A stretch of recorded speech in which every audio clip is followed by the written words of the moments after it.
नमस्कार मंडळी, अस्सल हाताची चव या मराठी यूट्यूब चॅनलमध्ये तुम्हा सर्वांचे मनापासून स्वागत आहे.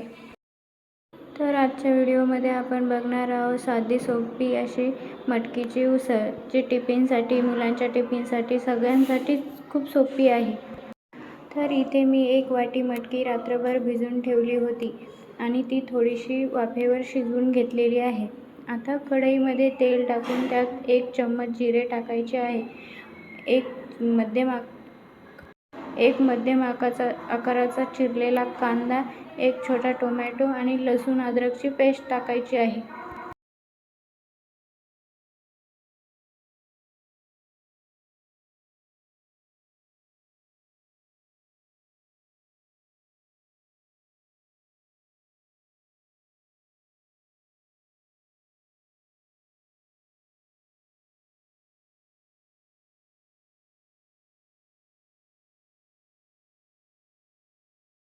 यामध्ये 1 हिरवी मिरची घालायची आहे आणि हे सर्व साहित्य तेलामध्ये चांगले परतून घ्यायचे आहे.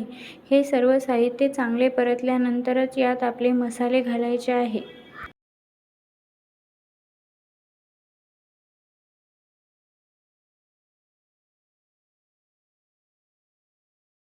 आता आपला कांदा, टोमॅटो सगळे व्यवस्थित परतले आहे. आता यामध्ये 2 चम्मच लाल तिखट, अर्धा चम्मच हळद आणि 1 चम्मच मीठ घालायचे आहे. मीठ आपल्या चवीनुसार घालायचे आहे.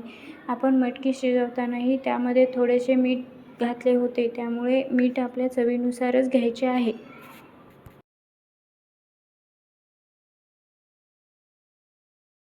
आता हे सर्व मसाले तेलामध्ये परतायचे आहेत आणि परतल्यानंतर यामध्ये आपण शिजवलेली मटकी घालायची आहे व 5 मिनिट याला वाफवून घ्यायचे आहे.